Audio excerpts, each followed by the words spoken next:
back in 1982 and prior to 1982, I felt as a theist that I needed intervention and I needed atheists to do this for me. I so agree.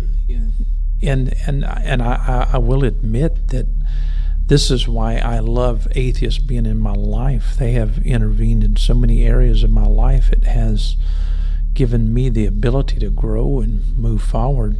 And sometimes I'm, curious about whether atheists feel like they need theists in their lives. That is, to intervene in their lives, to give them something, in a sense, that's meaningful. It's possible they've had enough of them because we've been the majority for a long time. They've had enough of us, right? From a standpoint of privilege that has been taken advantage of. And Sister Nancy is going to bring us some fish for the ministry tonight. Rhonda is going to speak to us tomorrow. I'm going to say, Mama, talk to me. I'd like to do something here at the end. Let's toy around with some third grade Greek, simply for the sake of making this night complete. In other words, if I were to write, let's just write it in minuscules, in arche, ein ha lagos.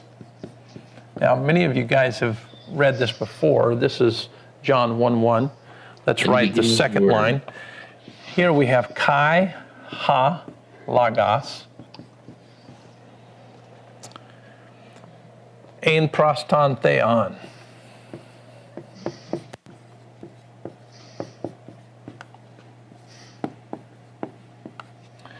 Then after that, we have something that's been highly debated. We have a kai conjunction. And then we have theos. And then we have ein, the acquative verb. And then we have ha lagos. Let me demonstrate a couple of things for you just before we end the show. Here we have a preposition. We have arche, which indicates that we have some sort of beginning. We have the absence of the article. In other words, we do not have this thing that people keep arguing about. Where is the thee? In other words, it could be stated that we do not have a particular beginning at all. In fact, in Greek, our definite article in English and our indefinite article in English really doesn't make sense to the Greek article at all.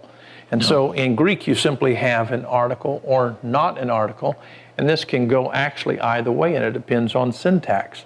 And so my point is, here we have a construction that says NRK in halagos. Ein typically is translated as the term was. Was, here we have the word. Now I'm going to go further with this. It says and kai, halagos, the word. I'm writing quickly so we can get the show over with. Ein, once again, was, pros, with, or toward, the God. Okay, let's keep going. Kai, once again, a conjunction, and, coordinating conjunction. Theos is God. Ein is was. Ha would be the. Logos would be word. Let's look at this construction. The definite article is only in this particular portion of this sentence to indicate that this is the subject, wherefore this right here is called the predicate nominative. The predicate nominative precedes the acquative verb.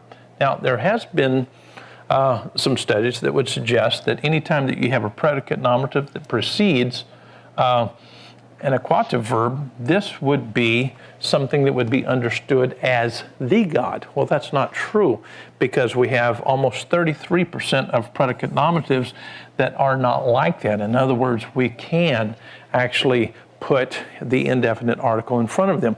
This is why the Watchtower Society actually has a God in their Bible. Does that make sense to any of you guys? Yeah.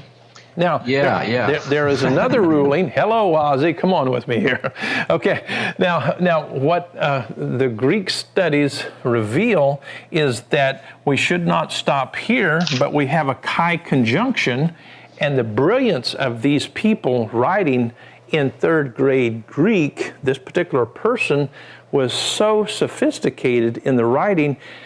he and or she knew that you could take theon, which is in the accusative, and theos, which is in the nominative case, and connect these two, which would mean that you have a chi conjunction that would join the idea that this noun and that noun would be talking about the same referential.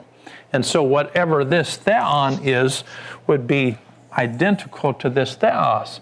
And so the reason that the syntax is like this, it's to make the predicate nominative a much larger category. And this is why the NET translators have translated this as the word was really God, because they take it to be an emphatic. And so reconstruction models are being put out or developed all the time, but we cannot ever say we know this for sure. It's simply synthetic modeling, and that's what we have. And so hopefully we can be satisfied with that. And so with this simple lesson here in 3rd grade Greek, do any of you guys have a comment before we end the show?